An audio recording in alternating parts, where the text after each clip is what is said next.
Okay, we are ready to go. I want to thank the pianist from Nordstrom's for coming over this afternoon and providing an introduction to our working session this afternoon. You know, I want to welcome you all to our Burbank City Council community meeting with our supervisor, Los Angeles County Supervisor Kathryn Barger, today, Wednesday, July 10th, 2019. This is going to be a very informal but structured meeting today, so first I'm going to ask our city clerk, Ms. Mullins, would you call the roll, please? Thank you. Councilmember Frutos? Good afternoon, Madam City Clerk. Happy to be here. Thank you. Councilmember Murphy? Here. Councilmember Talamantes? Vice Mayor Springer? Here. Mayor Ghiberletti? Here. Thank you. All present and accounted for. First, I'd like to give a warm welcome to our Supervisor Kathryn Barger. Welcome to Burbank. Thank you. This is my home away from home. It's an honor to have you here today in our city. We truly appreciate the county's collaborations in various city services, all the way from park funding to assistance with our mental health teams. And you know how important that is totally to us. Supervisor Barger, would you like to introduce all of your staff who are here today and make any introductory comments? Yeah, I think my whole office is here, actually. So that's how much we love Burbank. It's on the way home. Yeah, that's right. Well, I didn't say that. Anna Maradian, my chief deputy. Anna. Jared Degonia, who handles this area with Jason, who gave me his parking spot. Thank you, Jason. Elisa, who handles public safety for me. Chris Perry, who is planning deputy. Dave Perry, yes, they're related, transportation. Dana, who handles homeless issues for me. And Rick Velasquez, my assistant chief deputy. I stole him from Don Kanabe's office when Don termed out, so we grew up in the county together. Am I missing anybody? And then we've got a lot of county. We've got county represented through LASA, which is our homeless initiative. Also, we've got Metro here to tell you how much money y'all are going to be getting, I hope. And who am I missing? Oh, what is that? A homeless initiative, yeah, LASA. Or not LASA, homeless initiative. Budget for the CEO's office as well. So I think that's it, I hope. If I didn't miss anybody? And then we've got Andrew Workman, who works with me, who's learning about the county and keeps me in line. So that's it. Great. I want to take a moment and introduce our acting city manager, Justin Hess, recently appointed. We recently had a change of leadership in our city, and our acting assistant city manager, Mrs. Judy Wilkie. Yeah. Now, we have a big agenda of discussion this afternoon, and so I think what we'll do is move into our public comment. Persons who are speaking during public comment may address the council on the agenda topics only. This is a special public meeting.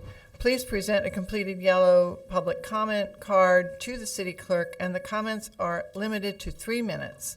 Our first speaker is Constantine Anthony.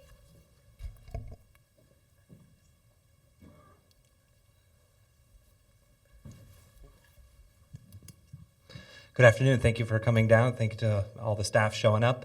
I wanted to talk a little bit about homelessness and a little bit about what the county is doing and what the city is doing here in Burbank at the same time.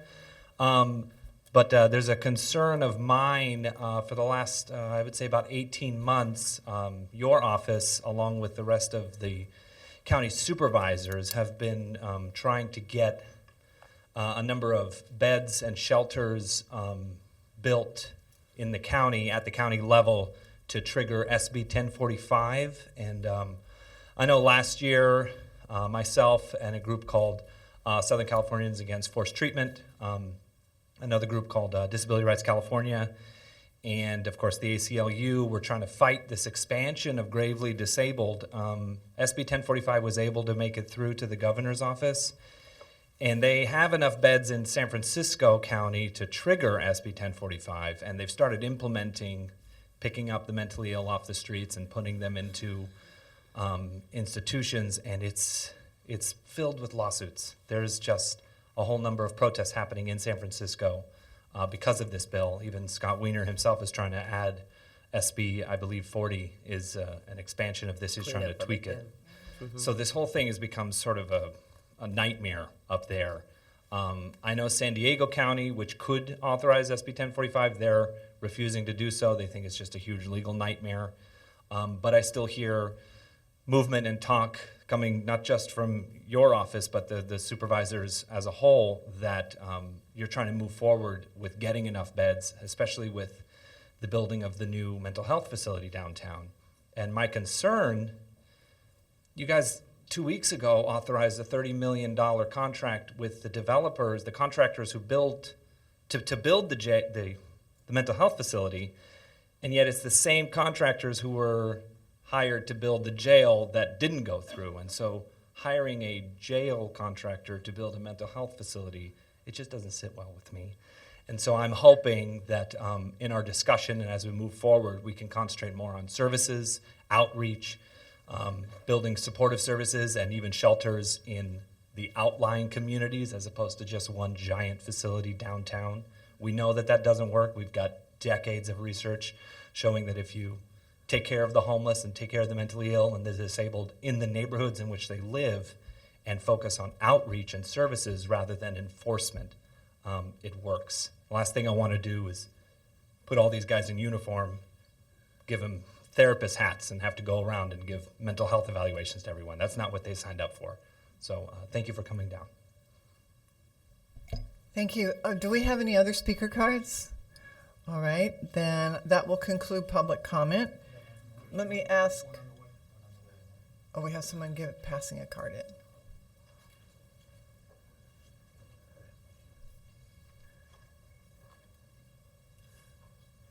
Perfect timing. Our next speaker is Trina Pritchford. Hi, everyone. Hi. Good afternoon, Mayor, City Council members, staff, Supervisor Barger, and those of you all in the room. My name is Trina Pitchford. I am the Executive Director of the Burbank Arts for All Foundation here in Burbank. The foundation is a nonprofit public arts education foundation whose mission is to support and provide supplemental funding for arts education programs in Burbank Public Schools, and also to engage the community regarding its importance and its importance to the connection of Burbank's creative economy. So I'm here today to thank City Council and staff on behalf of the foundation for their support of furthering creative and innovative programs for Burbank citizens, and for their support of, obviously, the foundation's mission. As we learned at the recent economic summit of the Burbank Chamber of Commerce, Burbank is bubbling with opportunities here. The mayor did an excellent address at that conference. And Burbank was named as a major SoCal tech node for excellence for media and entertainment content creation by a study by the firm Boston Consulting Group. So I wanted to express congratulations. Also, I wanted to thank Supervisor Barger for her support of our mission, and also for everything that she does to support creative learning opportunities for all children throughout the 5th District. Just a few days ago, it was exciting to hear that the LA County Arts Commission has officially transitioned to the LA County Department of Arts and Culture, and all of the many ways that this new department will continue to work to advance arts, culture, and creativity throughout LA County. So thank you for your support of this transition and developing this new department. I know Burbank Unified certainly benefits from the LA County Arts Education Collective. And I wonder if there are other opportunities for Burbank Unified or for the city of Burbank to benefit from as this department begins its work. Thank you very much. Thank you. Are there any other speaker cards? Is there anyone else who wishes to speak on public comment? All right, let's run a brief response from City Council, City Manager, and of course Supervisor Barger. Supervisor, would you like to give a brief response to comments? Well, sure. So on the mental health, law enforcement already is doing just what you said you don't think they should be doing, but in fact they are partners, and I know Burbank has benefited from the mental evaluation team, which pairs a psychosocial worker with law enforcement, because they are the first responders and they know the homeless population. And I would argue that if we don't have a place to put these individuals, to stabilize them before they get into community-based services, we're failing those with mental illness. And so I think we're going to disagree on that. As it relates to 1045, we have not implemented it because we do believe that that it was too narrowly written. And while the numbers are great up in San Francisco, we do not feel that it's holistic as the approach to addressing those people on the street. So we're waiting to see what comes of the trailer bill on that, and we're watching it closely. But we have purposely not implemented it, recognizing that that more needs to be done.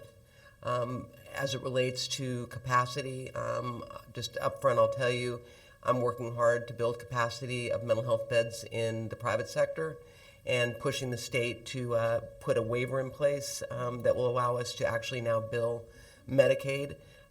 Right now, if you've got 15 or more beds in a facility, you cannot bill the federal government. It was done when they wanted to do away with mental health hospitals.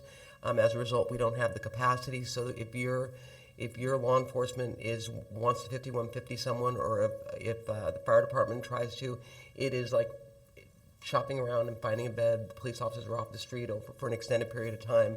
So we're working hard to build the capacity, bricks and mortar, looking at private-public partnerships. So moving forward, that's going to be a priority. Medicine the way it is, it's not like it was 20 years ago.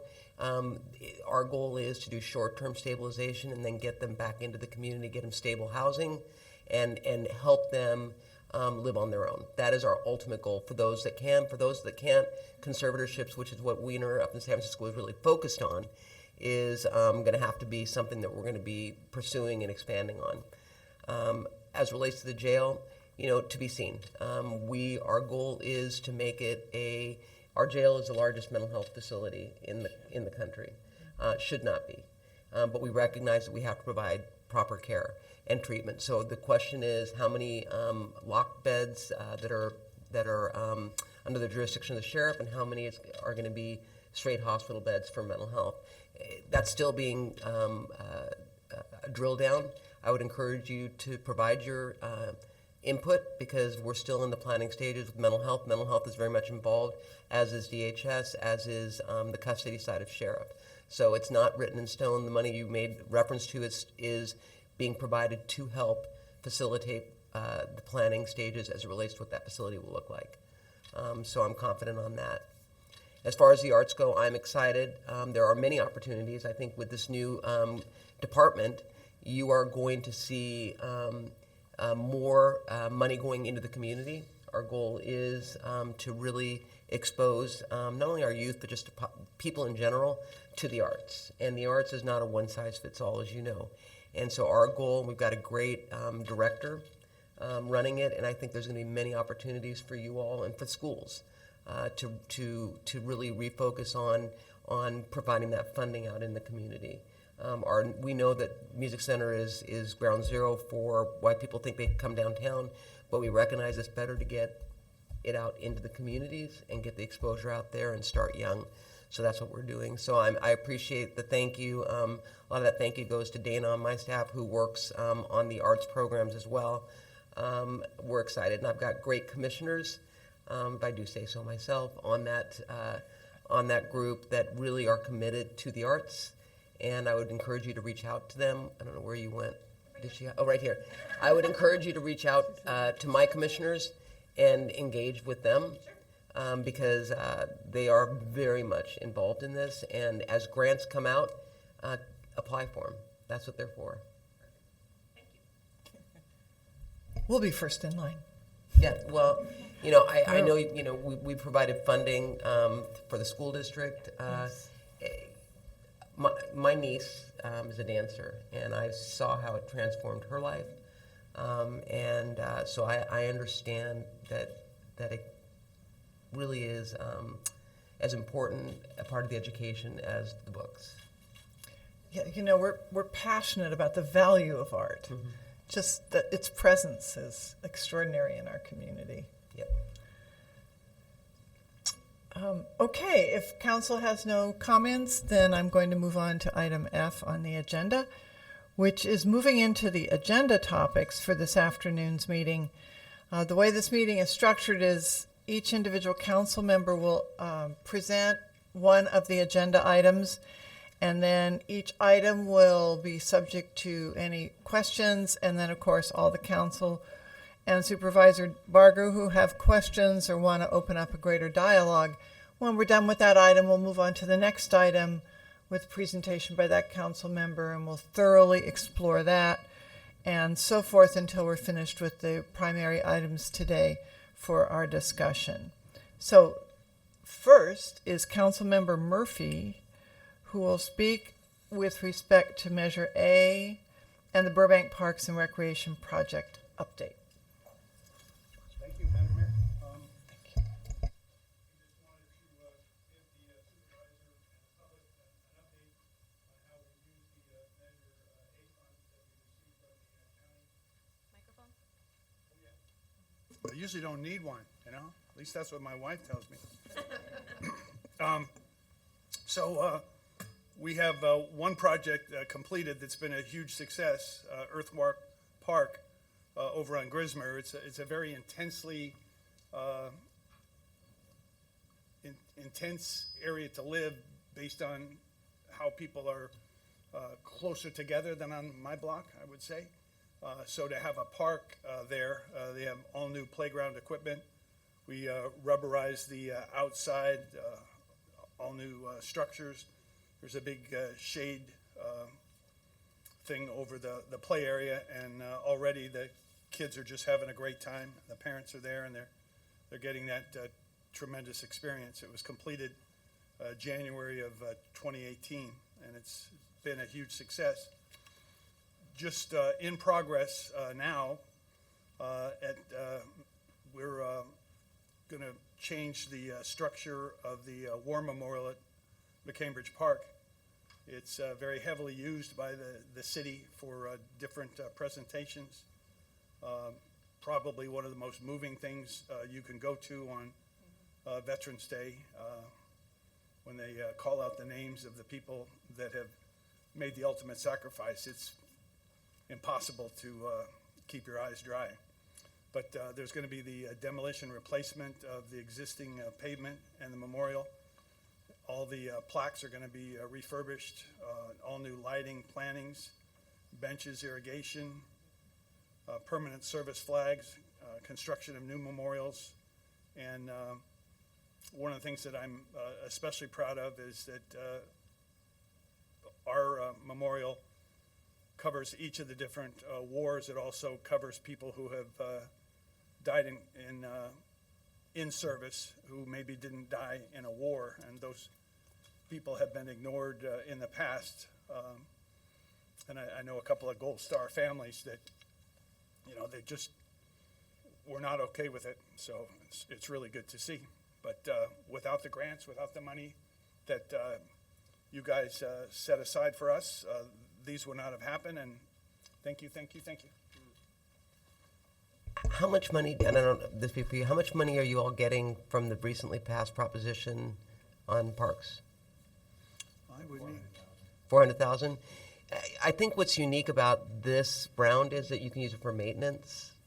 And in years past, I always say we're really good about building parks, but we forget that you got to maintain them, and there's never the financing or So I know I'm hearing from cities that they're very excited about the fact that finally there's going to be some money to do maintenance on some of the things that are being built throughout the communities. But that's exciting on the Memorial Park. I'll come next year if you invite me. Oh, yeah? Okay. Consider it done. Okay. Yeah, you're coming. Okay. All right. Let's see, council members, do you or Councilmember Murphy, do you have any specific further questions about this first item on our agenda? Not really. I think I'd be not doing a great job if I didn't mention that July is Park and Recreation Month. Besides the, sorry? Oh, Yeah. sorry, I just turned it off. July is Park and Recreation Month, and besides the fact that Judy Wilkie was elevated to interim assistant city manager, we also have a brand new Park and Rec interim department head, Marissa Garcia. I don't know if she's here, but there she is. She's pretty terrific, and we're excited. Congratulations. And that's it. Councilmember Talamantes. Thank you, Madam Mayor. Supervisor, welcome. As far as parks, Burbank have been very fortunate about having enough parks, but we always would like to have more, obviously.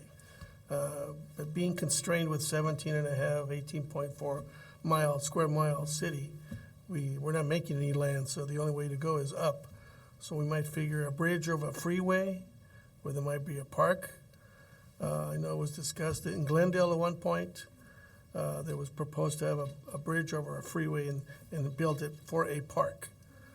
It's just food for thought, Can we get the 5 done before we do anything so that? Yeah, let's go Okay. there. Let's do that. You're right. That's a good point. No, if you go down the 210 in La Cañada, they did that, and that park is very, very popular amongst the community. And when you're standing there, you don't even know you're standing over a freeway. So I think it's a great idea, and actually aesthetically, I think it makes a lot of sense as well. Well, thank you very much. Yeah, yeah. And it's interesting, parks definitely are coming back, I feel, in the communities, especially during the summer seasons. We're seeing more and more communities having evening concerts and bringing the families together. And this year, more than ever, I've noticed that it's definitely become much more popular. But I think what's great about it is bringing the community together and families and all. And I'm guilty of this. I go to work, and sometimes I don't take time to get to know my neighbors. And this provides an opportunity for everyone to get to know your neighbors. So I think it's exciting. Just like to add, we have the Starlight Bowl here in Burbank. I haven't been invited to that either. I don't know. There we go. Here we go. So I'm only kidding. I was invited. We're going to be making a list, obviously. Yeah, I know, I'm kidding. But there's going to be a lot of changes to be made if we want to update it to ADA requirements and all that. Because depending on the amount of change you make to that Starlight Bowl facility, it triggers ADA. And that just raises the bottom line so much more. So, in the future, whatever could be available through your staff, any grants available for that kind of, we would appreciate it if you would let us know. Have you priced it out and what the cost be to retrofit? Indeed, we have, and There's I think it's about $18 million. Higher? There was three versions, Are you version building 1, a new version 2, facility? version 3. That's a lot. Yeah, because of the ADA, it just triggers, so much more requirements. Councilmember Talamantes raises the essential point, and that is once we touch it, because it's pre-ADA, we have to change significant parts of it, including its invisible infrastructure, which is always the hardest thing, in order to make it accessible and comply with current ADA, and that includes the bathrooms also. So as soon as you touch it, that's where we have to go. I think our acting city manager, Mr. Hess, can give you the relevant details. Just briefly, too, we've had a lot of deferred maintenance related to that facility along with other facilities, so from the plumbing to whatever, the seats, so that adds up the price tag, because it's basically, even though it's not new, you're going to rebuild most of it. So that's why the large cost. That's by the large cost. Thank you. I wanted to just mention a couple of things that your staff may already be aware of, but 2 years ago, the council took the position to ban the use of Roundup in our public parks as an environmental measure as much as anything. And as a result, we've had unique challenges to maintenance. So I'm glad to hear about there being additional maintenance money available for the continuation of park maintenance. Our staff has looked at some very innovative ways of steaming away the weeds that grow. Otherwise, our staff invented a program called Dig Burbank, in which we have volunteers who go out to our parks and pull weeds. So our answer to the use of chemical herbicides was to ban them and then engage the community in assisting the whole city in maintaining our parks. And at the same time, Councilmember Murphy and I saw this demonstration, looking at new equipment that uses steam and coconut oil to kill the weeds. All natural, organic. Well, the county, we also took that action. We're a little slower than you. We just took the action this year to ban Roundup. Good. So we're looking at what options, and I'd be happy to share, because Public Works is being very aggressive on it, and would be happy to share with you. But the Coke, it smelled nice. Yeah. But yeah, I mean, I'm a firm believer that it impacts people in different ways, depending upon your immune system. And we were spraying it in areas where people recreate, and we're not notifying them of it. And I just had a real problem with that. So Sheila Kuehl and I originally proposed a temporary ban to find out more information about what the options are. And then we realized it doesn't matter, we're not going to do it. So Sheila and I both brought in together a motion to make it a permanent ban. Congratulations. So, yeah, Thank you. yeah. So we'll share whatever information we have with you in terms of what we're finding out, because there are alternatives to it out there. Well, to the extent we can collaborate, it's fantastic. Yeah. And we've had a lot more experience. We were the first city in the county to do this. And I know our staff's gathered a whole lot of experience working with what are considered the state-of-the-art techniques. So I think talking with your public works staff and our staff would be a real potential for collaboration. Absolutely. But we're going in the right direction. Yep. If there aren't any further comments or questions, then I'm going to move on to an update of the City of Burbank development projects. That'll be me. Like it was mentioned by one of the speakers, Burbank has a lot of bubbles. It's bubbling over, so I'm going to share about 5 of those bubbles with you.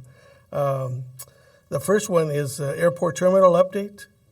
It was approved in 2016 with Measure V vote that the residents of the community had to vote. The question was, do you want a new terminal or not? And they voted 63% in favor of it.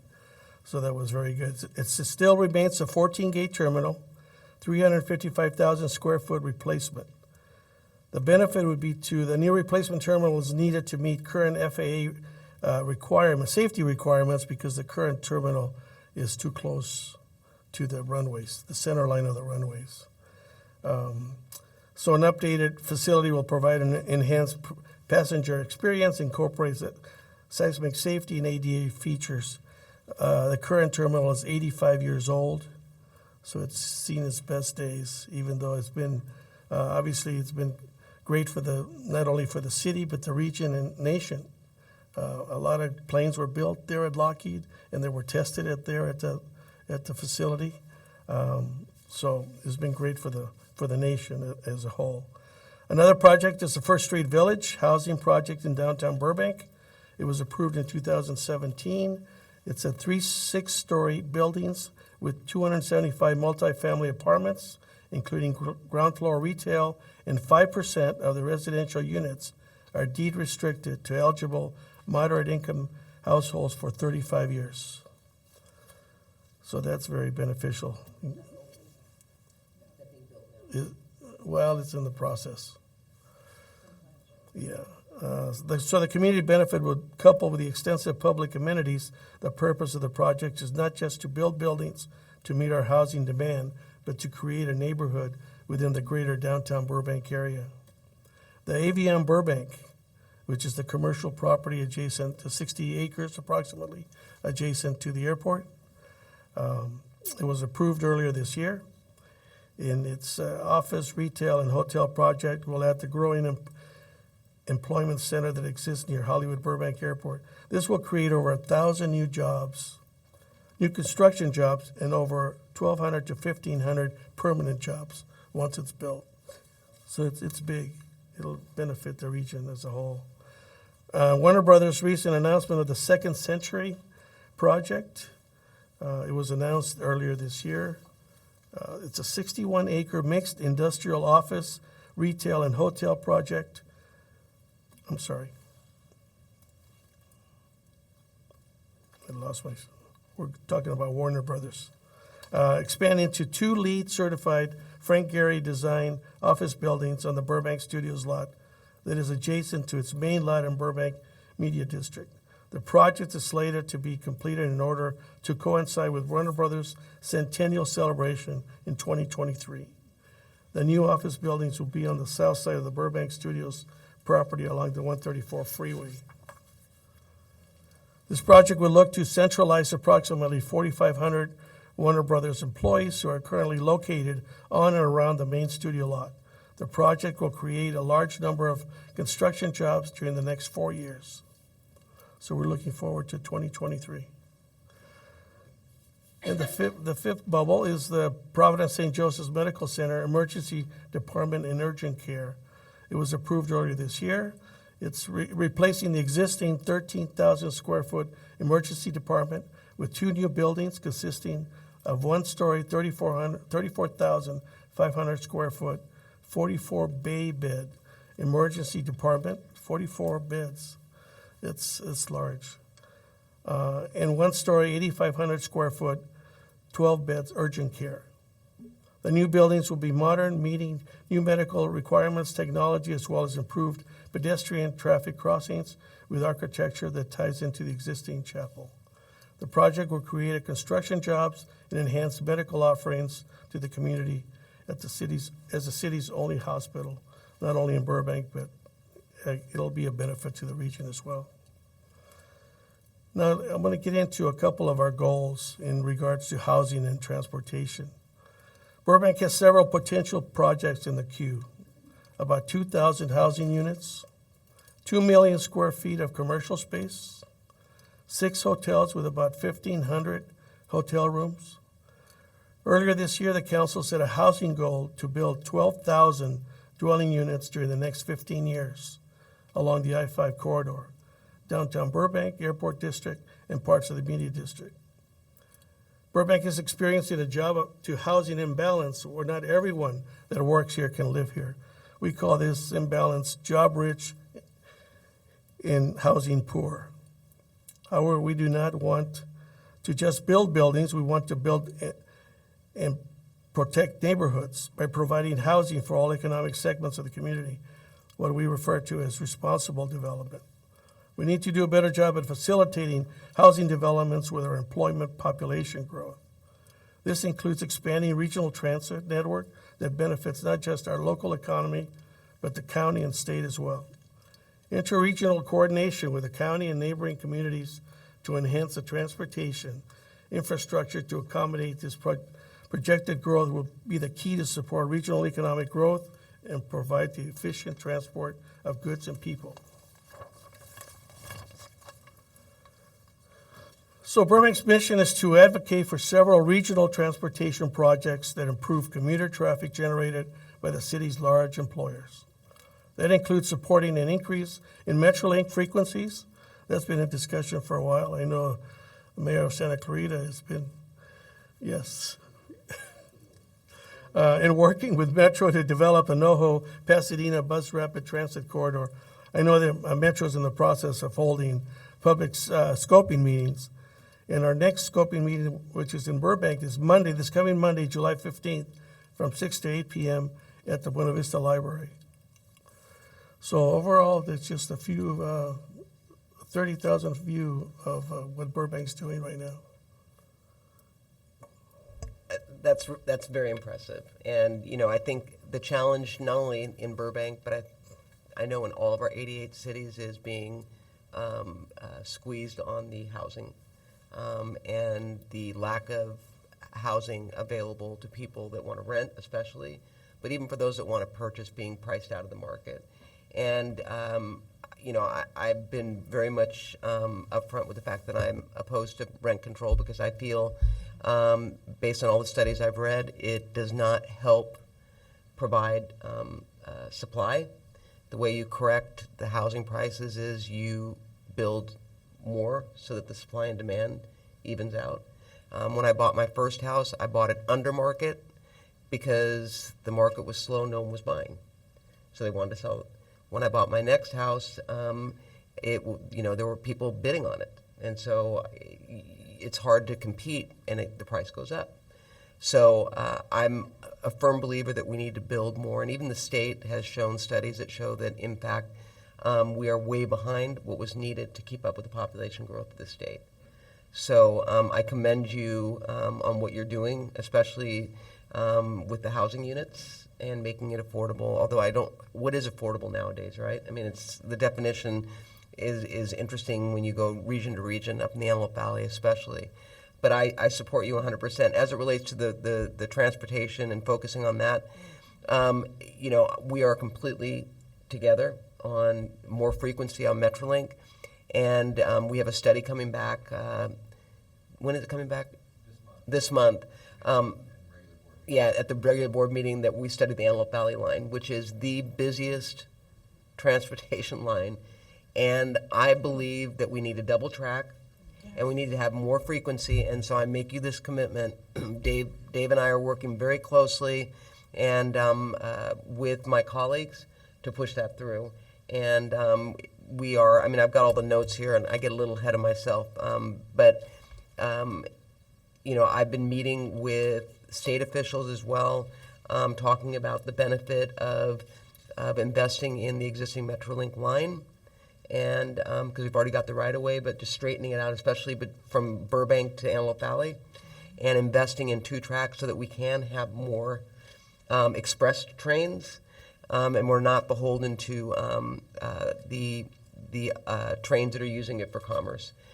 So this is something that is moving forward, and we've had a lot of support on the board with my colleagues as it relates to that. And I had the notes giving you all the dates, but Dave, why don't you stand up, because I don't know where the notes are. I got a little ahead of myself on the AV line, or on the Burbank frequency where it's going to be. Please. So with your motion, which will help fund, We're Yeah. gonna Sorry. offer you the microphone. Yes.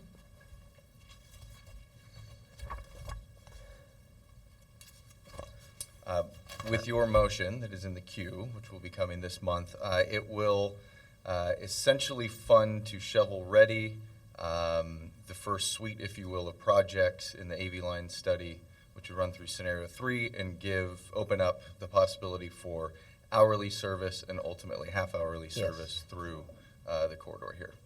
And that's coming, and so if you want to write a letter in support as a city, that would be fantastic. I'm confident, I haven't broken Brown out, but I mean, this is not something that's controversial.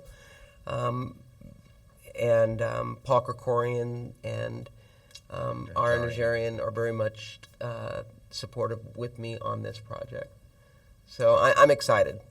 So agendas will post, I think, Friday afternoon, this Friday, and then it will be before the Planning and Programming Committee next week, and then ultimately the full board for the vote the week after. Mm-hmm. Real quick, can I ask a question? Yeah. Can that come before the COG to get a letter from the COG as well? Or is it necessary? Absolutely. It's just a matter of timing. Right. Yeah, really. If the COG is interested in taking that up, absolutely. I'd love to have the support. Okay, thank you. We have a meeting Thursday, so I'll bring it up. Thank you very much. Yeah, I mean, and thank you, Dave. Well, who's NoHo, the BRT? This one is an interesting project as it relates to each city and their take on what they view as how they want the BRT to play out. And so I thought it'd be helpful if you want an update on where we are on that. Would you mind doing that? I know you've got a really pretty slide or something that you can show. But, you know, Pasadena's weighed in, Burbank's weighed in, Glendale's weighed in, and one common theme is they don't want a lane taken away for a dedicated bus lane, which in some ways defeats, I think, what the goal originally was. But we're moving forward, recognizing that we want the cities to have a part in playing this out. Okay. Pull that a little lower so the folks can see. Okay. Okay. Well, good afternoon. Manjeet Ranu, Senior Executive Officer of Metro Planning, and happy to be here to talk about the North Hollywood to Pasadena BRT project. So this is the conceptual alignment shown here through the cities, and we have a handout for the scoping meeting. So as was mentioned, the scoping process has begun based on the board's action from the other month. And in terms of the process, this initiates the environmental impact report process, and then we'll take those scoping comments and understand how we should best prepare the environmental impact report, and would expect to finish at about the end of 2020 for the EIR, and then this project would be ready to go for construction. How we work with the cities is very closely. So we are, of course, seeking to do as much of a dedicated bus lane as we can through the corridor. And in terms of placing the stations, that's working closely with the cities as well. So where we can maximize dedicated bus lanes is working closely with Burbank and the other cities and communities in the corridor, as well as placement of stations. So what you see here is conceptual. In terms of what we call first last mile connectivity, but in terms of how people walk and roll to the stations, that's another thing that we try to look at when we do our station area planning and very specific alignment details, and we'll work with the cities on that as well, in particular your city manager and the department directors and the community, because we'll be coming back. Lillian can talk a little bit more about the outreach process and how we do that. And then in terms of land use, so it was great to hear that the city's interested in planning for additional housing, particularly with it being a job center in the region.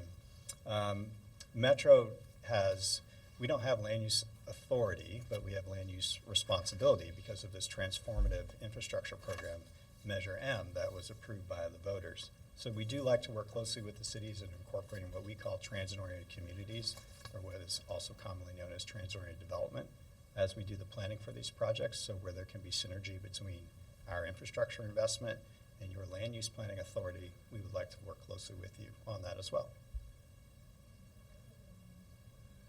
Sure, I can go through the alignment here real quickly.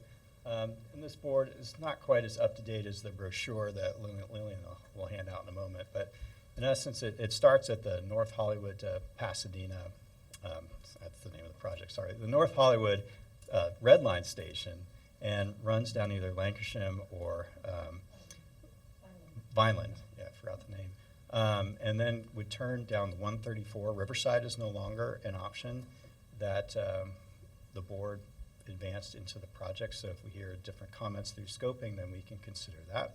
And then it would go up Olive and pass right by here, and then it would go down Glen Oaks Boulevard into Glendale's downtown, and there are 3 different options that we would consider through Glendale, the freeway, as well as 2 street running options. And then it would go down Broadway to Colorado and join the 134 as it goes into Pasadena, terminating at the Gold Line as a dedicated bus lane. And then from there, what we call mixed flow, because the measure sees this as a rail-to-rail bus connection. This would be extension of service and merging with existing bus service there to the Pasadena City Community College. And then there's a variety of stations along the way. They're not fixed right now, but they're conceptual. Any questions on that before I ask Lillian to talk more about? Councilmember Frutos has a question. I'll wait on another topic dealing with Metrolink, but if somebody wants to ask a question regarding that, I'll wait. It has to do with Metrolink. I think it's fine to ask Yeah, you can ask the question now.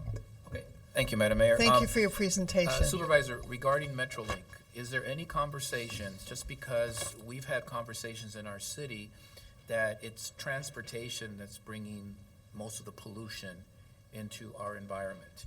And the corridor we've identified as one of the needs community, as we've been discussing environmental. So my question is there conversations for future replacements 15, 20 years from now to electrify the Metrolink system? Well, I don't know if you know, but we're buying all new trains and all new locomotives that are far cleaner. What they're called Tier 4. And so we're in the process of switching out our old engines and putting in these, which are going to be a lot cleaner. As it relates to electrification, I'm smiling only because of high-speed rail. That's been a lightning bolt issue as it relates to that project, which I have some serious concerns about, but recognize that Burbank plays a role as it relates to the fact that you are putting together a project for a stop. So we're trying to see how we can incorporate. I'm working on incorporating Metrolink Burbank to Palmdale, investing in those lines. And then I was just in Florida with Brightline, who is invested in a high-speed rail between Las Vegas and Palmdale. And it's at Victorville for sure, but I'm working to get it to Palmdale. So there'd be connectivity to Union Station, because that's really what they want, Vegas to Union Station. And so we're talking closely with the state about investing in that, but electrification has not come up. And my understanding, I just met with someone from actually the state on this, it's not as expensive to electrify as I thought it was. So it could be done down the road. But right now, in terms of pollution, the T4s are being rolled out. We've had some issues, but now I think about 12 online. So we keep rolling out more and more, and that's going to help with the pollution, at least for this period of time. We got a grant from the AQMD to purchase those locomotives, and so we're working in that direction. But electrification right now is not on the horizon. Thank you. But it's a good question. Councilor Talamantes. Yes, thank you, Madam Mayor. I just got a question in regards to, our Burbank bus currently has a bus line from the Red Line station to the airport. But the funding for that from Metro runs out 2021. Is there any talk of providing an additional line, So where does it go? It goes from, the Red Line station to the airport? okay. I don't know if that's part of the study that we're doing in terms of, it's not, we can talk about that just, I know that Metro is rethinking, the whole first last mile is always what we look at. Right. And look at the best bang for our buck. I don't know what the ridership is on that. I don't know if is it well used? You know, I don't really know. We have David Krisky here. Well, we can get the information. That would help with ridership. Oh, you know. Thank you very much, Lillian De La Gutierrez, Metro. Ridership is not there, but what Metro has done is it's embarked on a pilot program in partnership with VIA. And thanks to Supervisor Barger, that zone expanded significantly throughout Burbank. I do have some guides here. They're free. If you travel between any of the stations, the Red Line, the two Burbank Metrolink stations, anywhere within that zone, you would be riding for free, and it's an on-demand shared program that Metro has partnered with, along with VIA, which is an Uber-like system. So it keeps growing every month, so Yeah. we're very excited about the numbers. You ask a question, there's a solution. Well, no, because I think that we look at, we get stuck in, thinking that the bus, if it's not being used, it's not the best use of the funds. Right. So we're looking at opportunities, and with the first and last mile, even in some of the areas around the Gold Line, I know Monrovia looked at investing in a project with Lyft, so that their residents could call Lyft and for 50 cents get a ride. It was supposed to be to the station, then it became all over the city, which is not sustainable, but that's a whole other issue. But the goal is to try to get the biggest bang for our bucks, get people out of their car and get them to use transportation and make it as painless as possible. And with VIA, it's free through the end of the month, and it'll be $175 per ride on a shared. So you can have your whole family for $175 ride to and from any of the three stations. And we're getting as close to Burbank as possible because we're providing that Metrolink station connection next to the airport. Yeah. So the ride can be from the house to the Any of the airport, three stations, correct. okay. With anywhere within the zone. Right. Okay, great. And I have, That's good. He's to going to know. go Thank and call right now and try it out. absolutely. I'll be on a timeout here. That's Thank right. you very much. That's right. Yeah, thank We you. have someone who uses VIA, so I want to introduce Vice Mayor Springer for her comments. So is VIA meeting expectations? Is it exceeding them maybe? Okay, thank you then. The mayor and I have used it. They are meeting expectations. It's a new program. It's only been in operations for a few months, but as it's going, it will be exceeding expectations soon if it continues to grow in the manner it's been growing. And the zone, is that, I know you expanded it, thank you Yes. very much. And are there any plans to expand it further? Every 6 months, we're looking at the zone and seeing if it needs to be tweaked. We did it 3 months into it already. We've expanded it, so again, we're looking at the data as it comes in from VIA. Great, thank you. Thank you.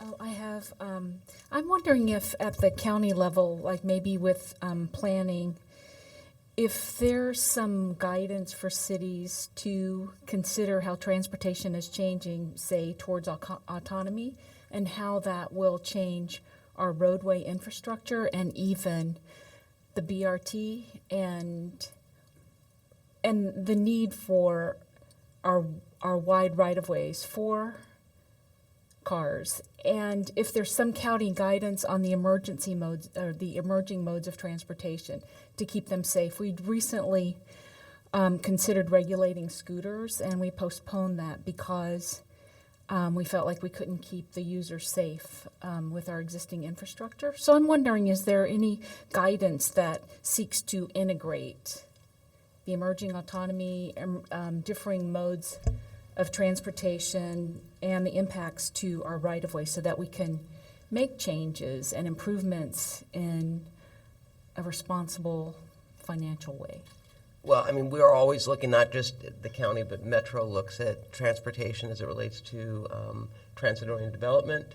Obviously, the state's been looking at that. We also, in the county with Public Works, are looking at a full infrastructure bike lanes, dedicated bike lanes throughout the county, looking at flood control channels as options to create those so that it's a safe pathway for bicyclists that are riding their bikes.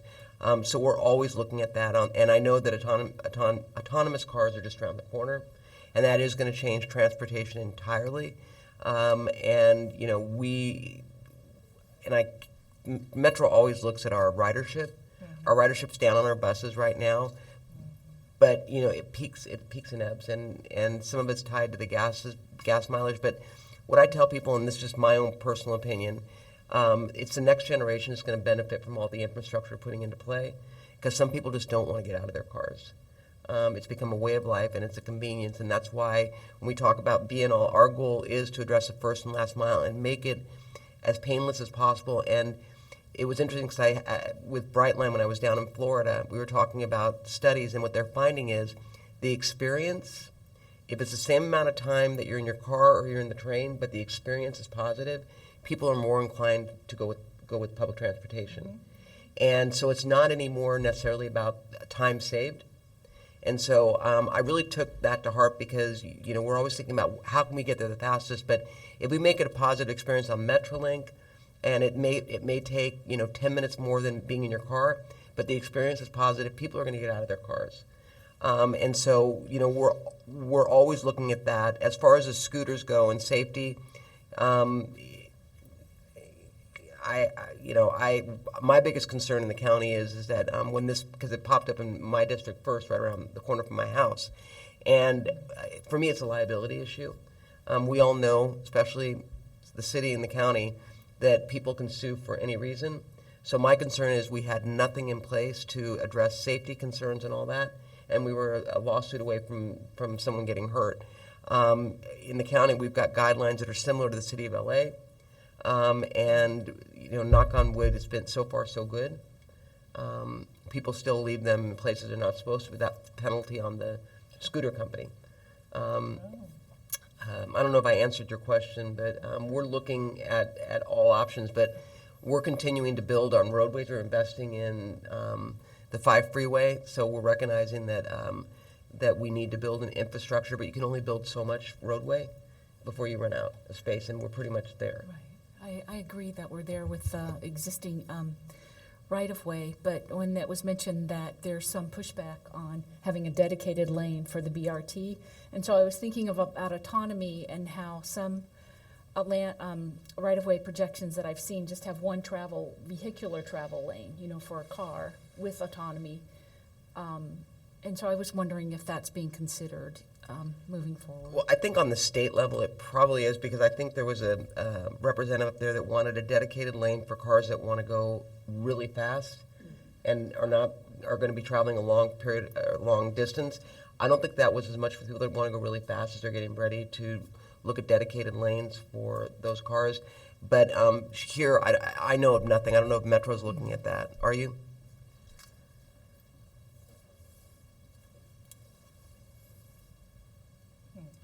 So at Metro, what we're doing is we're in the process of updating the long-range transportation plan. And included in that is a variety of scenarios. And none of the scenarios in themselves are realistic. They're very literal black and white scenarios. And of course, we look at a mix of options. But one of the ones that we're looking at is a future with technology innovations, including autonomous vehicles. And so we're in the process of modeling what that scenario would look like to get an idea of the effect on the transportation system here in LA County. And SCAG is doing something similar as part of their regional transportation plan and sustainable communities strategy update as well. So over the coming months, we'll have some information that we can share. In the meantime, I would encourage everyone here at Burbank to participate in our LRTP update. It's at home dot, or sorry, not at, our next, that was a different project there. Our Next LA, so ournext.la is the name of the project and the website.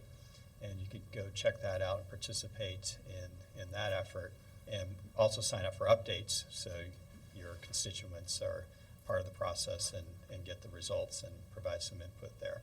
So those are two ways that we're looking at it. And of course, our Office of Extraordinary Innovation receives unsolicited proposals all the time with technological updates.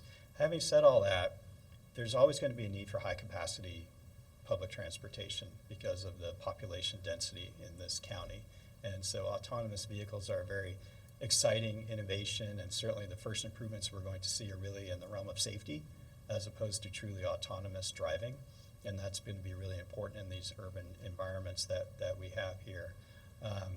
But the high capacity transit use, so the bus rapid transit and the rail, will still be needed just because of the population density that we have and our growing population in LA County. Thank you. You know, it's interesting, if you go on the Expo line, which has high-density housing all around it, it's packed. It's used to people bringing downtown, going out to Santa Monica. It is packed. Gold Line in the morning, same thing. And so people are using it. But, you know, we have to, the long-term plan, the long-term LRTP, long-range transportation plan, the goal is taking into consideration all these things way out there. And I know when I was back in Washington, D.C., Department of Transportation, autonomous vehicles is like number one on their list of investment that they're looking at right now. So it's not a question of if, it's a question of when. Councilmember Talamantes. Yes, thank you. My question is, do you feel, does Metro feel, or your staff, anybody on your staff, Madam Supervisor, feel that people are willing to give up their cars? Because I've heard some discussions that we shouldn't be asking for so much parking spaces when you build a development because people aren't going to be driving. They're going to be taking transportation. So at what point do you say, okay, we're going to lower our parking requirement standards because of that thinking? That people are in the future, I don't know how far in the future, and I don't know if you've talked about it or even addressed it? Sorry for the awkward back and forth between the seat and the microphone here. I think what we hear is that people want choices. They want to have choices in how they move around and get to work and get to do their errands, take care of their children and such. And if they have choices, then maybe they don't need two cars in a household. Maybe they just need one. And or if perhaps they live in an environment where they can take transit or can use shared mobility, and maybe they choose not to have a car. And you see some generational differences as well in that. You know, I could say just anecdotally, having lived in downtown Los Angeles for a time, that the parking for the apartment units are built as if everyone had a car in those neighborhoods, and yet half the parking structure was empty all the time. The income level was in the building to support the cars, but they didn't need it because they could take transit, they could walk, or they would use Uber and Lyft to get around. And so I think as if we are providing choices, and in that looking at parking differently, so it's in essence what in planner speak is called unbundled from the cost of housing, so it's not built in, and that someone's forced to pay for those parking spaces. They're very expensive when you're looking at multifamily housing, for example. then people can make those choices about how they get around, how they spend their money on housing and transportation. Yeah, I would agree, and you're on SCAG, so this whole congestion pricing, I think is going to be interesting too, because sometimes if you price it to the point where it's cheaper to park your car and not drive it, and transportation is available, and that's why we're investing in the infrastructure, transportation infrastructure, 28 and 28 for the Olympics, 28 projects that are really going to allow you to get on the gold line and only transfer once to get down to Santa Monica. And that's going to be a game changer for the East San Gabriel Valley. Thank you. When is the regional connector going to open? 2022, if memory serves correctly. That's what I was on going to that. say. Yeah, I think that's right. It will be a game changer. No, it is, and I'd be curious when you talk about LA, because LA did do away with some of the requirements for parking on buildings, and I haven't heard anything negative about it, and downtown's traffic is just as bad as it's always been, so I don't know what the impact has been. But again, the next generation, they don't want to deal with cars. It's a headache.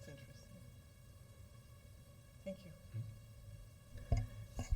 If there aren't any further questions or conversation about this topic, then I'd like to move on to the potential changes to the Office of Emergency Management. Thank you, Madam Mayor. First of all, I want to thank you for Jason. He definitely gets kudos. He's at every activity, every event, networking, passing out his business card. Anytime the resident comes up to me with a conflict involving your office, that's Johnny on the spot. Future Chief of Staff right there. Yeah. Thank you, Jason. All right. So the EOC for the members of the public is the Emergency Operations Center, which we do our communication. We've used it, and it's worked great. We had just fires. We just had an earthquake. We have an airport, Warner Brothers, Disney, Nickelodeon, Boss Cartoons. So this level of networking, communication for law enforcement and police fire services regarding earthquakes, fire, floods, mudslides, terrorist attacks, plane crashes, or VIPs. Because we have the studio, so especially we have an election coming up. All the presidential candidates probably want to be on the, Ellen show or whoever is the late night talk show here. So our concern here in Burbank is that we have used it as a clearinghouse for these, high events, high dignitaries that come into our city, and they transit through our airport or through our city. The question comes up is I keep hearing that the county is considering restructuring it. Hopefully it's a bad rumor. And either it's going to change the name that's being proposed, or what's going on with that, or our opinion in Burbank, humbly, it's worked great for us. We used it, with our fires. We didn't lose one house up in the hillside. What's going on with that? So, I would when it's okay. Where do I start? We're looking at it. I mean, this earthquake, we're really good at responding when an earthquake occurs or when with the fire. And you had the incident command, and we had Jeff there who headed up EOC. We do want to fine tune it and make it better. That doesn't mean we're going to do away with it. Jeffrey retired, and who headed up the EOC. And we're just looking at opportunities to do better coordination within, especially our departments. But by no means are we going to flatline it. It is going to be in existence, and I look at it being more robust and more responsive, but more proactive. And that's where I believe we need to be proactive. I mean, with this earthquake, it shouldn't take an earthquake for us to get on the air and say, remember to be ready for an earthquake. It should be something that's constantly be done, and EOC should be the lead on that, coordinating with public health, with public works in terms of what you need to do to retrofit your house, if there's any issues there. We should be proactive and constantly at the forefront on different things, preparing people for fires, preparing people for floods, preparing people for earthquakes, whatever it may be, wherever you live. So that's what we're looking at. The mission is definitely not going to change, and we're as committed, but we want to make it better. And that's not to say it was not good under Jeffrey, because it was. Jeffrey took it to that next level. For a while there, it was languishing. We've got an incredible center that is down by the fire headquarters. We're going to make it better, and I promise you we'll keep you in the loop, but the goal is to make it more robust and more proactive versus reactive. And right now, we're good when there's a fire, when there's something, but we want to be ahead of the game. Because for the city of Burbank, it's obviously, from the fires that we've had, it has been proven to be a great asset for coordination, communication. And, like I said earlier, it hasn't been broken yet, but let's look at best practices to improve it. But at the end of the day, it's a good system that has worked for the people of Burbank. And obviously, with the coordination of the fires that we just recently went through, it's a good tool. I'll give you an example, and it doesn't impact Burbank, but this is something that I would hope that the EOC would be on top of, and that is in Lockwood Center, there's a canyon up there where cell service is very weak. There are a lot of homes, there's one road in, one road out, and fire knows that that's always a recipe for disaster when you're up in a high fire area with one way in, one way out. Cell coverage is not good. A lot of people don't have landlines anymore, so if you're doing the reverse 911, they're not going to get it. So they approached me and said, can we put a siren at the top of the hill so that if there is an emergency, the sheriff and or fire can control, and that can be an advisory, and then people will know to. We should be proactive on that. I don't want a fire to take place for us to say, oh, we should have thought about that. That's the kind of thing that EOC has the opportunity to coordinate with different departments to be doing things beyond just responding to an emergency. And those are the type of things we're looking at, and it may benefit Burbank up in the hills in terms of working with us if there's things that you all need, but I just want to be more proactive. Mm-hmm. And then one other point that's actually outside of the EOC, for our hillside community residents, their perception is that sometimes, especially with the floods that we just had, that there was not the best communication between county resources taking care of their part and communicating with the city. A lot of residents approached me. I was wondering if you can address that, or what's the best way, or what are we doing to look at the best practices of what we just went through in case we have another, heavy rainy season in the future, on the coordination between county public works resources and the Burbank resources to work better for the residents, because there was a lot of confusion up in the hillside. Well, I'd love to sit down and talk to you about that, because I at least with the fires, I was so impressed with the fact that it was the team working together. It wasn't county, city. It was working together because for the greater good. And I did not know that there was any hiccups on that end. So I'd like to look at that as it relates to what we need to do to fix it, because I tell people this: the residents don't care if it's the county or the city. They just want it taken care of, and I take that to heart. And you all, I say that the city gets 2 for 1. You all are elected, and so am I. We both represent the same people in the city of Burbank. You all are the direct line, and I'm supposed to be there to support you. And that's the way it should be with the services when there are situations like that. So I'd like to get more information on that, and we'll follow up. Thank you. Thank you, Madam Mayor. You're welcome. Councilmember Talamantes. Yes, thank you, Madam Mayor. I've been watching a lot of the news in regards to the Ridgecrest, the earthquakes up there. I was very impressed how coordinated all the different agencies were when they were coming together in front of the television. I mean, they were working off the same page, which takes a lot of time to come to that point. After every emergency, we learn something. We can be we're not going to have the perfect situation, but every emergency brings something to light. You know what, we should have been doing that, or you're right, that's a good point.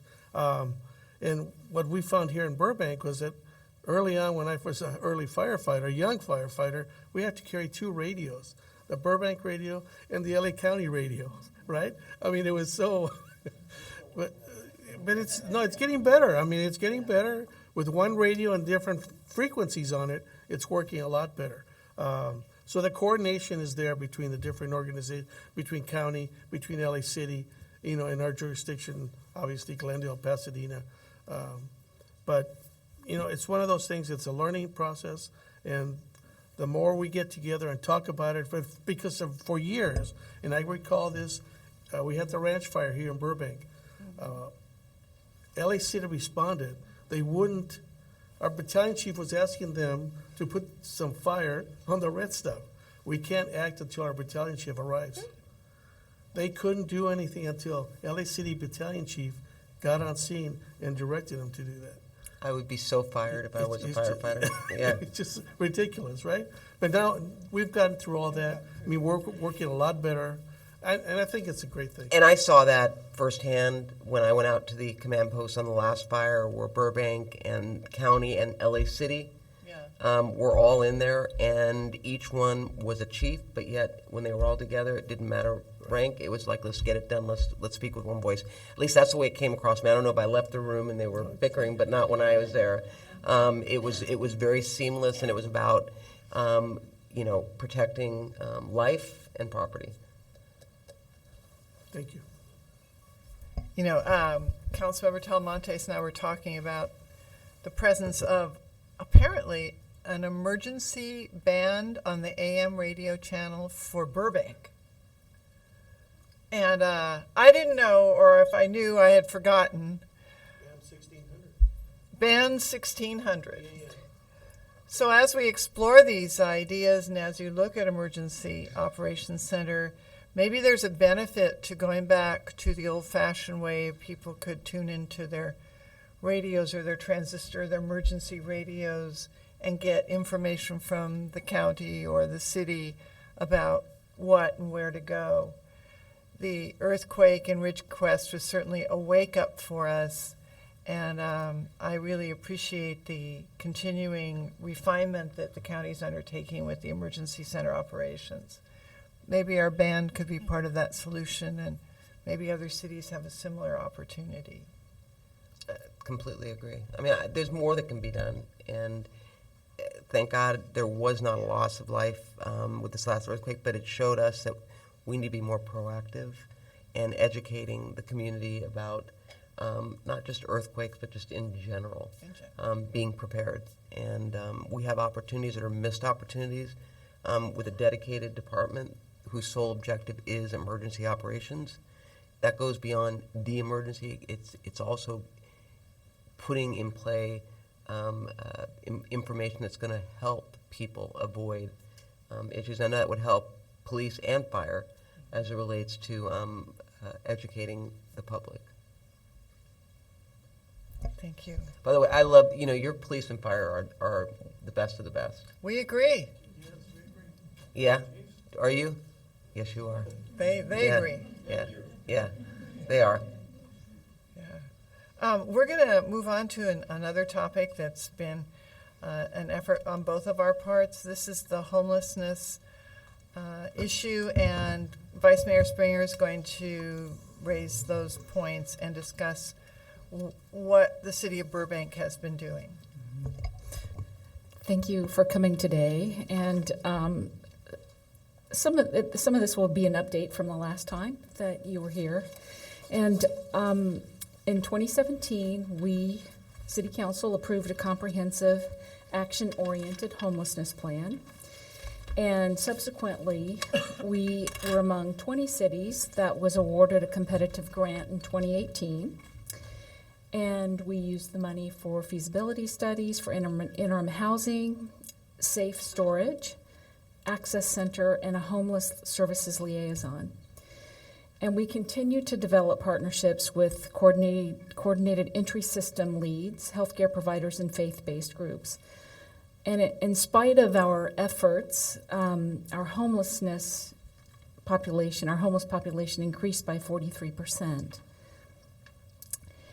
And our successes include a great relationship with County Department of Mental Health to develop the Burbank Mental Health Evaluation Team. And I think our police department is trained to interact with our homeless population. I've witnessed them in action. And we've hired an individual to work as a citywide homeless services liaison. And we are working on the storage program so that some of our homeless residents might be more willing to accept shelter if they have a place to store their belongings, and an access center at the Salvation Army. And this is something that was raised the last time you were here, if maybe faith-based institutions, maybe we could partner somehow with them since they seem to have excess real estate. And so we have a feasibility study with a local church to see if something is possible there.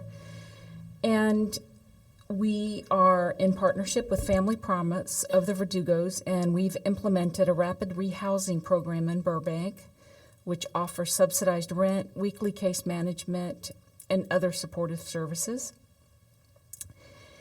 And we're also providing additional resources for homeless prevention through Burbank Temporary Aid Center and the Armenian Relief Society. And we continue to coordinate with the county for outreach through your multidisciplinary team. We're coordinating with LA County Public Works to clean up encampments along the flood control channel. And we meet with County Sheriff Department to discuss homeless cleanup protocols. And we still face significant challenges, and we understand that it all takes time. But we do have some needs to address public health and safety. We need county help with reducing illegal behaviors and criminal activity and providing meaningful quality of life for those living on the streets. And we could use your suggestions on those issues. And other significant challenges are we have a lack of dedicated resources for right-of-way debris and abandoned property cleanups.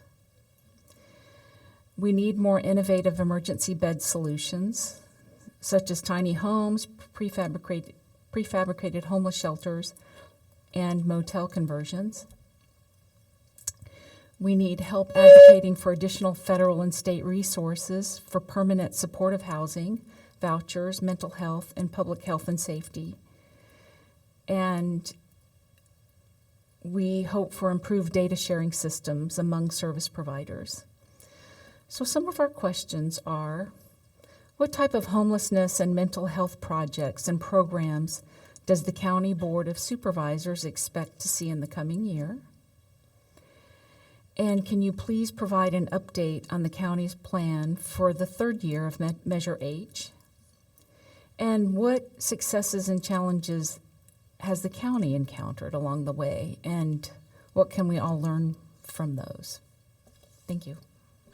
Well, on the mental health side, obviously that for me is ground zero. And my aha moment has been, and I firmly believe this, if we don't look at what the root cause to homelessness and what's really causing it, I know it's not one size fits all, we're going to continue to throw money at a situation, and the numbers, you're seeing them go up.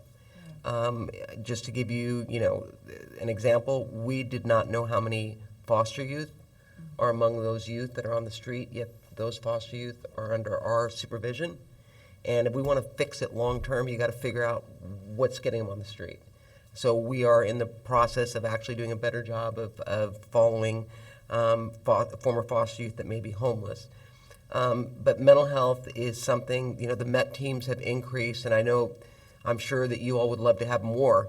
The MET teams have increased fourfold since I took over as supervisor, and Sheriff Villanueva has committed to continuing to work with us on the MET teams. What's the number right now? Do you know what the number is, Lisa? 33? Okay, and I started and it was 12. Wow. So I exaggerated. We're going to move forward. We're going to put more in. But I think that's very effective as it relates to helping our law enforcement, but also when you look at the outreach teams, we're doing a better job of getting outreach teams out there to do outreach for the mentally ill. But one of the barriers that we have is if they refuse treatment, help, care, there's nothing we can do unless they are a danger to themselves or others. And so we now, when I met with Arcadia brought up an idea to do a pilot for fire, actually. Because right now, if fire picks someone up and they feel they need to be 5150, they have to take them to a hospital, correct, under state law. And there's a pilot that can be done, and the city's doing it, where if we fund a position, that will provide them with the ability to drop them off at a sober living center and or a mental health facility. In this case, it might be all of you, or if we get an urgent care or a mental health hospital. So it'll give them one more tool to move forward. We're doing a pilot in each district to see how this can become effective. And if you all want more information, I'd be happy to provide that to you. Because I know Arcadia Fire felt that they were hamstrung as it relates to some of the mentally ill they're picking up that are homeless. So mental health projects, that's one that we're putting into play. And that's very much focused on the mental health. Long term, and Constantine, I know you're not going to like to hear this, but I'm working with Daryl Steinberg on doing a deep down dive on gravely disabled. And, I think that the problem with 1045 was that it was not well thought out long term. And I will take criticism from the standpoint that I had legislation that we were sponsoring that only focused on those that refuse medical help. I think we need to do a deep dive to find out what's working, what's not. Daryl Steinberg, the Steinberg Institute, which is up in Sacramento, that he's dedicated to mental health issues, is doing an audit, and we'll see what comes of that. And whatever comes of that, we're looking to work with the legislature to implement so that we can better equip the public and better protect those that are in need of mental health help. Also, one of the projects we're working on is expanding, as I said, the mental health beds. We've asked the state to enter into a waiver with the federal government. This waiver actually, unfortunately, came because of the opioid crisis throughout the country. But it is something that we believe is a tool necessary that will keep people out of our jails and get them the care and treatment they need. Understanding we need to do step up. We need to have beds beyond the hospital so that we can get them off the streets. So that's what we're doing on the mental health side. On the third year county update, the comments I get from my cities, and don't take this personally, or Phil, don't let Phil take it personally. You can't take it personally. The frustration by the cities that they feel that they're not able. It's not flexible enough when they apply for funding. We have worked on that. Hilda Solis and I have been together on that, as actually Janice Hahn has too, asking for them to be more flexible and understanding as it relates to what Burbank may want to implement is not going to be what Lancaster is doing. So I think in the third year, are we going to be doing a survey? We're going to be doing a survey with the cities? And I think it's important for you all to weigh in on that. One of the innovative projects as it relates to housing is vouchers, because a lot of cities don't want to put emergency shelters in. And actually, quite frankly, in situations like even in Arcadia, because that's what I just met with, they find that to be better than a shelter. So they are excited at the prosperity and possibility of utilizing their motels in the city to help with homeless shelter. So we are thinking outside the box as it relates to other options versus just building a freestanding homeless shelter. That's not to say that some cities are not going to want to, but in the 5th district, I think our increase overall was 6%, 7%, lowest in all the county. It was in our district. And that has very little to do with me. It has more to do with the fact that I believe our cities have collaborated with the COGS and are communicating and are really taking to heart the fact that we need to do more. I know that your numbers went up. I don't know how they went up 43%. Yeah, they did. They went from about 200 to about 269. Yeah, I mean, I know that there are those that say housing is the number one issue. I just can't quite buy into that being the only nexus. So we have a city not in our district, although this man is on the city council, Juan Garza, with Bellflower. before he applied for Measure H dollars, he wanted to understand why those people were homeless and why they're on the street so that he could tackle it. And we're going to be getting that study. And he's drawing a roadmap moving forward. Now, it took him 2.5 years to do it, but I have a feeling that whatever he's putting into play is really going to reflect the homeless on the street. I don't know if you all have understand what a lot of the people or what has brought them into being homeless, whether it's being a veteran or what it is out there in terms of the population you're talking about. But I think it would be interesting to find out what it is, and then we can work toward programs that will help. If the faith-based, Oh, and faith-based, I'm all in, and I actually,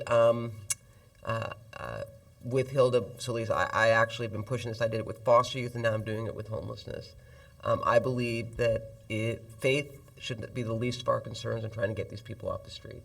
And one of the barriers that's been up, for example, with Union Rescue Mission, is that they are faith-based and they don't feel that, they can't meet the criteria of the county. Union Rescue Mission is the only place I know of in my district that takes women and children off of Skid Row and provides them with a safe environment. So you know what? If they are faith, have at it. You know, I mean, that should not be a barrier. And by the way, they do not force the women and children to be a part of that faith. And so I am a firm believer, and if you get a chance, you want to see an amazing program, Hope Gardens up in Cagle Canyon. They take women and children off of Skid Row and provide them with the first stable environment for these children. A bus picks them up for school. After school, they come back. They have supervision, tutoring. The mothers are getting vocational training with the goal of getting out of there and getting back on with their lives. So, yeah, so faith-based, we're all in. I mean, we're moving forward. okay, I have a suggestion on like the counseling and the therapy that might go on in small, faith-based, is if, and I'm not sure if this is a good idea, but if somebody is just graduating, with therapy, psychology degree, and if they could do their intern hours, because they probably need a place to live also, maybe somebody would like to work with foster youth. And under the supervision of somebody who is licensed, a licensed psychologist, they could live there, in a 4, 5, 6 unit place and provide, maybe if the licensing laws allow that. And so, an idea. Thank you.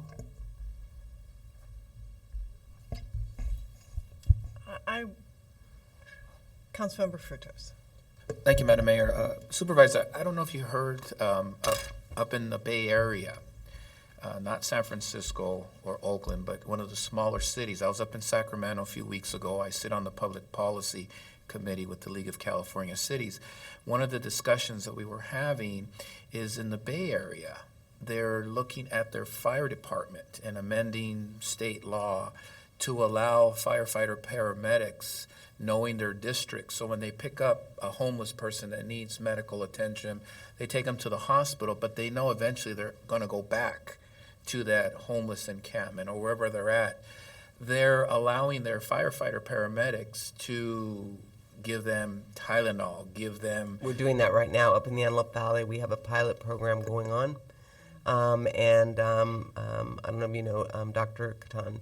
He's our medical director with, and I'm sorry I cut you off, but this is a very exciting program. Yes. And so he is out there and, when appropriate, treating in the field versus transporting.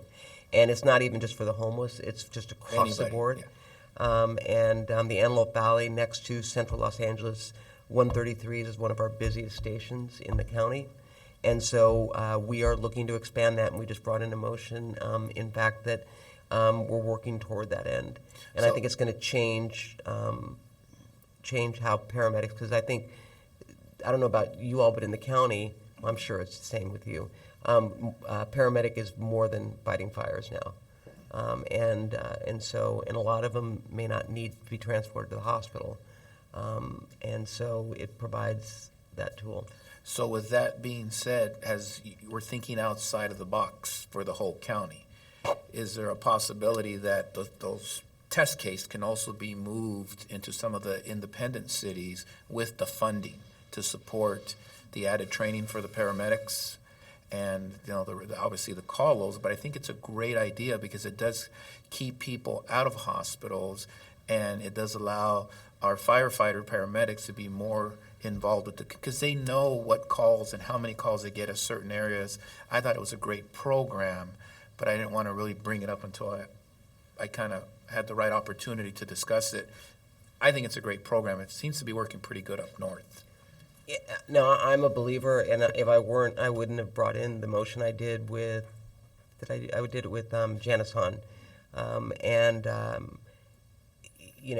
it relates to cities, I mean, I think it's going to take state legislation, and, with that, it's probably going to come at a cost. I mean, our medical director has to ride along, so it's got to be someone who is licensed, but I'd be happy to get you the stats in terms of what the success has been for the Antelope Valley, because we're using that to show why we need to expand this. And I don't know if you all, do you know Dr. Catan, our medical director? I'm looking at fire back here. Yeah, he's very excited about this, and I know would love to share his insight and thoughts, and I bet he'd even volunteer to go out with you all and treat out in the field. I mean, this is his passion. He's an ER doctor down at Company of Mary, and this is his he's the best. Yeah. I know on the policy committee, we took a position of support to bring it to the board, so they can make their recommendations. Let us show you our numbers, and then Dr. Khan, meet with your fire chief and flush it out and see if the benefits are there for you all to pursue that right now. I know that he's been very positive up in the Antelope Valley. I've got to look at the stats. I haven't seen what the stats are.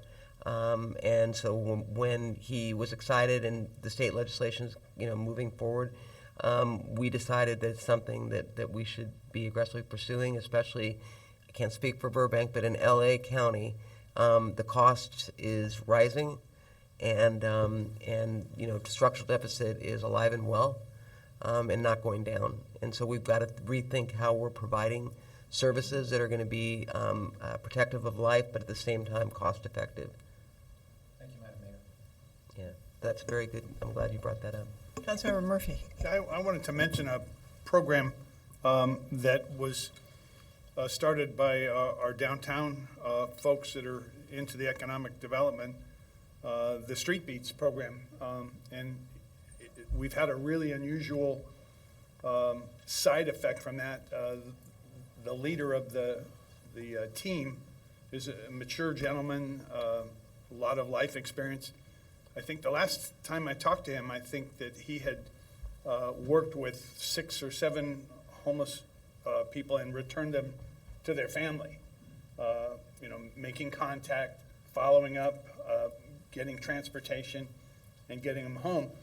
Not that we want to get rid of them, but I mean, what a marvelous thing to do. And I don't know where we found him, but he's really having a tremendous impact, and he's a real interesting guy to talk to. Yeah, and is he formerly homeless? Is it peer-to-peer? I think so. Yeah. The vice mayor knows. It's Streets Plus, and Streets Plus, his sorry. name is Bob Newman, and he was homeless. Okay, yeah, I'm very, very, very, very pro peer-to-peer. With the veterans, we're expanding that, and we've seen the success with veterans going out, connecting with homeless veterans. Yep. And so these type of programs, the successes are fantastic, and so we've seen it firsthand. Yeah. Go ahead. Yes, thank you, Madam Mayor. Going back to the discussion about that study that you're doing in the Antelope Valley, I sit on the state board of the League of California Cities. So is there anything, is your staff coordinating with the LA division of the League of California Cities? Well, so we did it as a pilot up in the Antelope Valley. Dr. Katam wanted to do it, and he picked the Antelope Valley because it was one of the busiest stations, and thought it was a good place to start. We are, I don't know where the stats are or what the status of it is at this point, but we did it a year ago. I think it was a year ago that this started. So I don't know how much coordination there's been doing. We've been still trying to flesh it out in terms of whether it works or not. And I'm looking, and you're looking, so that means that neither one of you know, right? I believe that the legislation went through last year, but the funding to get that program started is just coming through. So Okay. that's when we get started. So when they've got results, we'll be sure to send them. Yeah. Okay, great, Yeah. thank you. I saw you. I wanted to ask a couple of questions around this issue.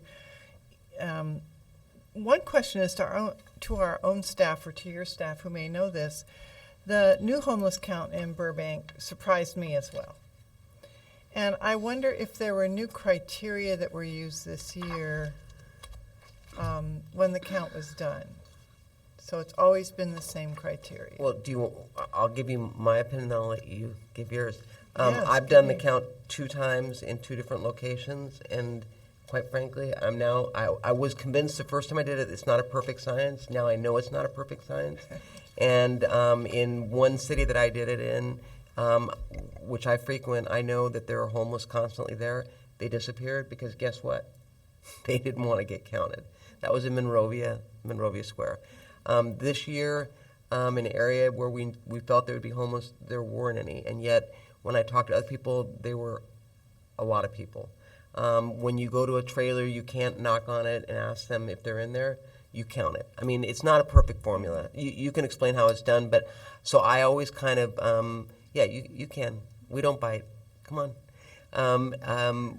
It's not a perfect science. So when you say it's up 43%, it may have always been there, and they just didn't count the year before. Yeah.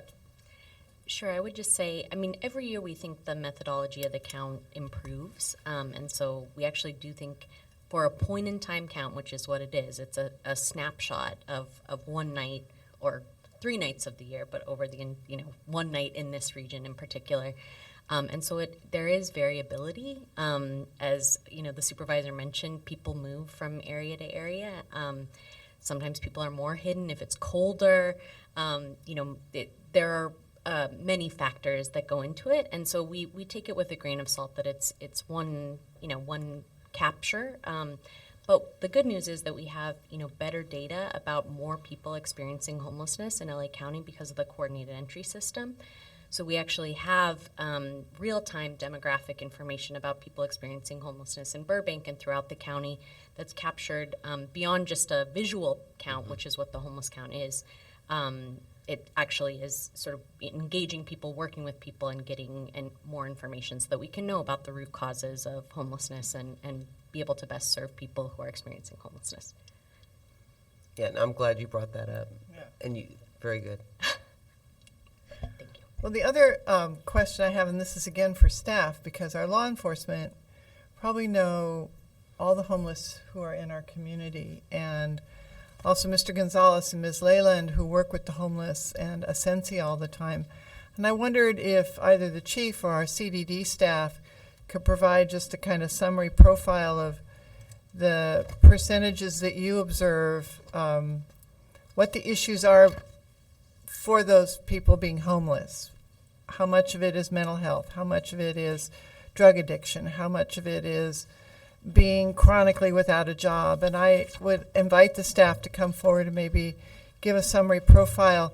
The supervisor was curious, she said earlier, about how we would characterize our homeless here. I think it's helpful for all of us, since we're together, to have as broad an understanding as possible of who are the individuals in our community who are without a home. Good afternoon, Marcos Gonzalez. Supervisor Barger, just like to provide, and staff, I'd like to share with some of the information we have from the homeless count.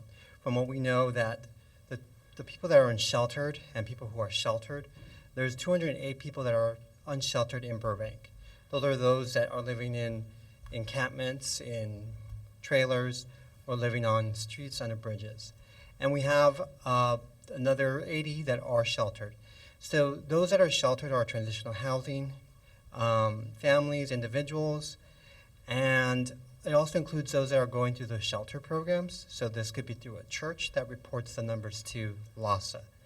So in response to some of the question earlier about, well, how do we, what's our demographics? that gives us a little bit of the demographics that we're kind of dealing with. There's families who are homeless, individuals who are homeless, and we also understand there's a large population of chronically homeless people in Burbank, because those are the ones that the police interact with consistently. And unfortunately, when we do the homeless count, we don't do a actual demographic survey with them. We're just doing a visual count. So as Meredith stated earlier, the coordinated entry system really gives us the data that describes who's homeless, how they became homeless, how long they've been homeless.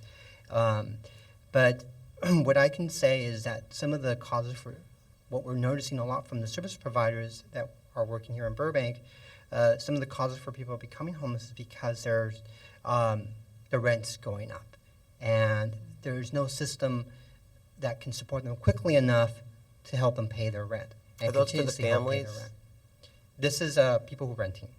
No, but I mean, you talked about families, individuals, transitional housing. Do you quantify, is it families that their rent went up and they're priced out, or? Well, I can't qualify both because those are just more anecdotally that what we've heard from both the sides of families and individuals, that those were some of the causes of new people becoming homeless. And then we also have those that you stated is we continuously go out and do outreach with people. They refuse services, so those are chronically homeless, and we continue to try working with them.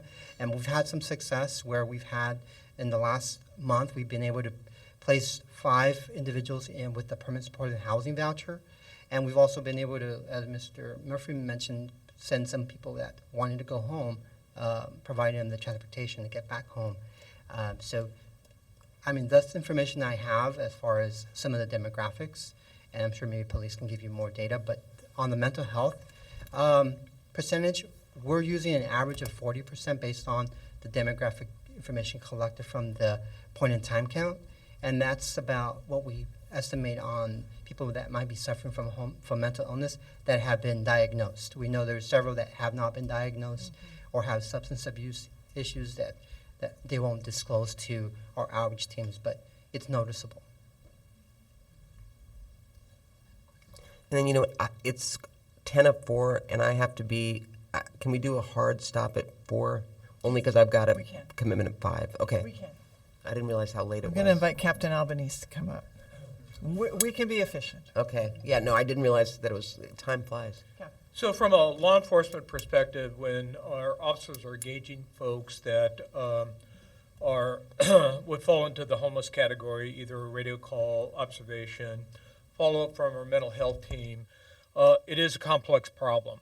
So you can break it down into a number of categories. You can break it down into mental health, you can break it down into addiction, you can break it down to folks that don't want to follow rules, and you can break it down to lost souls. So when Councilman Murphy referenced Bob Newman's efforts and successes, is that he is very self-effacing about his successes. They fall into the lost soul category. Came out to this area believing that there were going to be good things that were going to happen, and ultimately reunited them with their family. So those were successes, and he has done a fabulous job. The challenge for folks that are addicted or have mental health or a combination of is a patient journey that takes not only the medical component, other resources to house these folks or to at least get them into resources is a difficult and challenging process for our folks. Talk about our MET team, which is a law enforcement mental health clinician co-response model that in some cases has spent months to years engaging one individual to get them placed, if you will.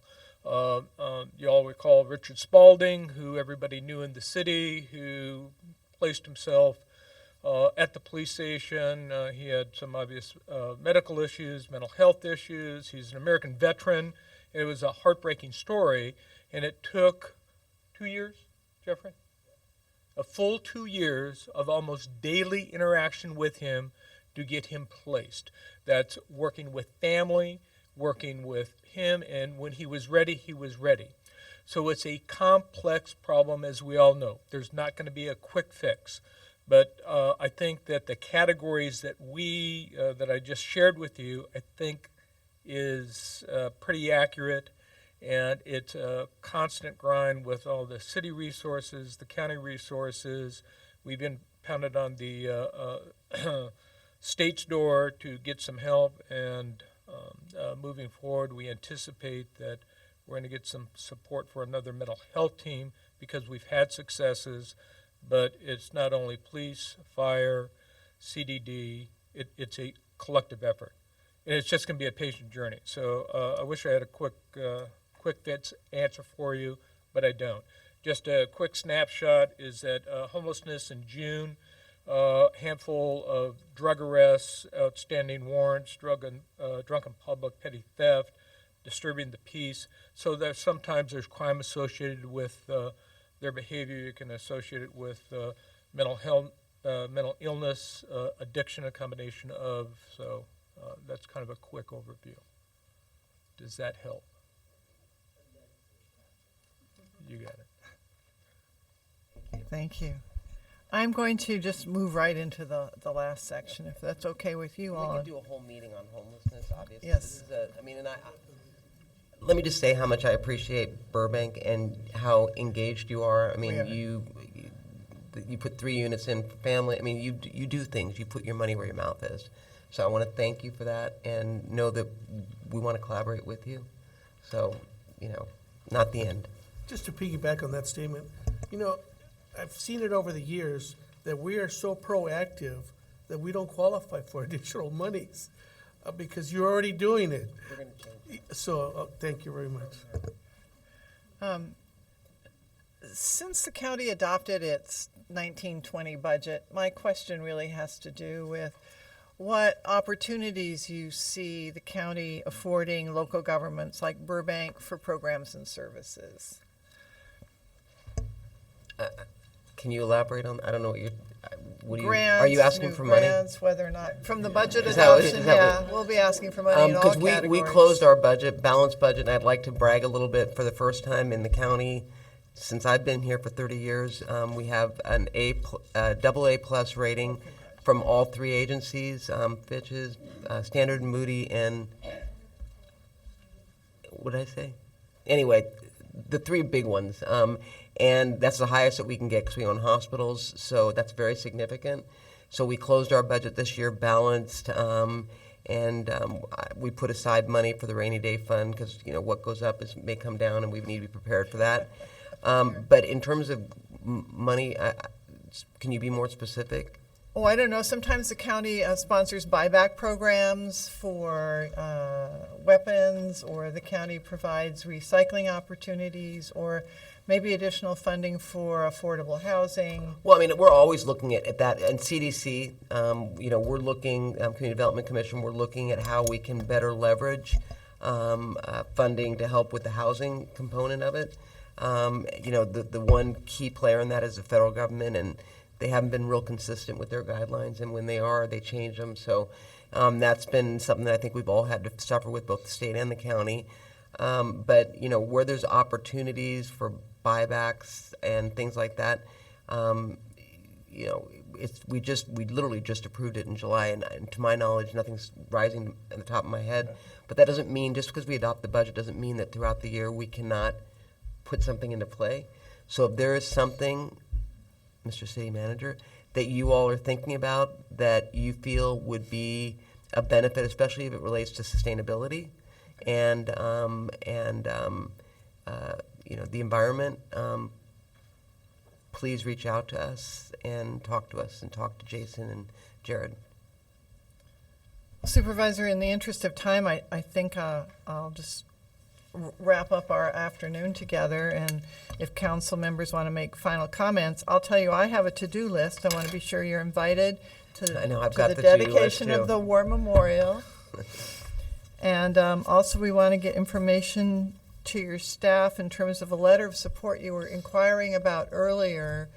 And Erica De Leon is here, who, by the way, thank you, Mrs. De Leon, for setting up this meeting today. I want to congratulate you on doing such a great job. council members, do you have any closing remarks? And then I want to turn it over to the supervisor to have the final word before we adjourn. Councilmember Frutos. Again, thank you for giving us this opportunity to just have this conversation and hit on some of the tough topics. But thank you for being involved in our backpack giveaway in August for our needy children getting ready to go to school. I wanted to acknowledge you that you're very committed and passionate about the services that you assist and the generosity from your heart. Thank you for helping the people of Burbank. Yeah, I would just say I've become a big fan of your newsletter. I am fascinated that you've been able to sit here and not run around all over the district with all you do, and thanks so much. Councilmember Talamantes. Oh, thank you, Madam Mayor. Supervisor, thank you once again for coming here and listening to our concerns. I want to thank your staff as well because they are very proactive, they're available, and they're always very responsive, just like yourself. So thank you once again. And one last comment, I want to thank you for your appointing me to the LoSAN board and be your representative on the rail authority. Thank you very much. Vice Mayor Springer. Thank you very much, and thank you to your staff. Supervisor Barger. Well, first of all, you all make it easy. When I ran for office, I committed to being out in the district, and the district means engaging with the communities. And so actually, I think in one week I was out here 3 times, meeting with different entities, ending with an Armenian buffet. Not all bad. But the point being that, I'm here to represent the same constituents you do. And I want to provide you with the resources that you need and give you that representation, and it's an honor. But you really do make it easy because of your commitment to the homeless issue. Burbank Airport, I took a tour of that. You've been very engaged in that. When I've gone back to Washington, I've talked to the DOT about that project in terms of funding for the FTA. But I just want to thank you all and know that we are partners in this together. And I teased, is it Meredith, about the Measure H, but we are a work in progress on this. And, I encourage you to take the survey and to give us your input because this board, the great thing about being on this board of supervisors is it's very much in real time. So we can make things happen in real time. And that's really refreshing in government right now. So thank you very much for allowing me to represent you. All right, everyone, thank you all for being here this afternoon, and have a good evening.